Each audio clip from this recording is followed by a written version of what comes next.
Cool. What's your name? These are Harry's Master Jersey still. Harry's Master Jersey on this one.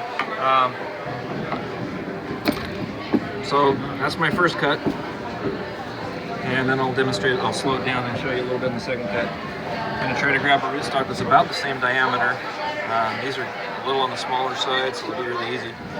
So what I'm doing when I'm placing it in here is I'm trying to find a spot where I've got a nice cut with no bud, because I don't want an uneven edge. I want a nice straight edge. And then I want to find a spot where when I roll it around it sits flat, because if it sticks up like that, it's just going to be a real short cut. I want it nice and flat like that. Hold it with this hand. I'm not pulling back on this, I'm just letting it lock into the jig. So I'm pushing with this, notice the hand on top of the chisel, so I'm just sliding along the jig and slice through it. I'm on a little bit of an angle just because it makes it a little easier to cut. So those don't match up very well. Diameter's okay, but the length's really bad. It's really easy to make longer cuts though. Hard to make them shorter, but I can slide that in until the chisel bites, and that one actually cut all the way through, usually it doesn't. And I'll just shave a little bit and make it longer. And I'll go till they're about the same length. What does the water do for it? It just keeps it moist. And it makes it, I noticed that, so this one, notice it split a little bit there. If they're dry, they'll split more and you'll tear more bark. With this, I mean that cut, I got a little split in the pith, but the bark is in really good shape. And the inner bark, even though it's like almost paper thin there, it's still in good shape. And I'm using this, sell these as grafting knives. I sell them and then other places sell them too, but they're really a paring knife. They're a Victorinox, so they're really The harvest knife.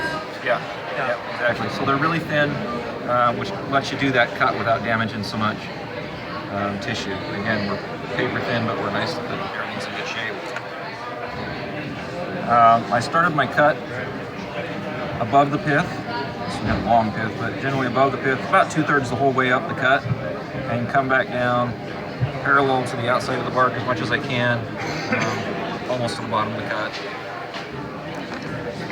And then those two will just slip together. And if I can line up both sides, which just is pretty good line up on both sides, I will, but I definitely want to make sure my top and bottom of the cuts are lining up, because that's the most exposed cambium. At that point, I will cut it off. Make myself 2 buds. That way when I'm wrapping it, it's not flopping around. I want to make sure they stay as aligned. So I'm going to make sure I get a good wrap over the bottom. Letting it overlap just a little bit. It's a lot harder when you're working with existing twigs because you can't spin the rootstock, but with this you just hold the band and spin the rootstock and then it stays flat. It'll tend to line up by itself automatically? Yeah, it tends to, but I'm making sure. So here's your trick of the day. A pair of curved pliers, wrap around the pliers and back into the jaw.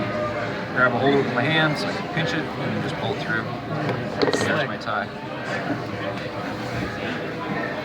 And then I'll seal the tip where it's been damaged. And again, if there's any other damage, like sometimes when I'm sliding this in here, I might damage some stuff down here. I'll put grafting seal over that too, just like a tree coat type thing. But that's it. Thank you. Yeah.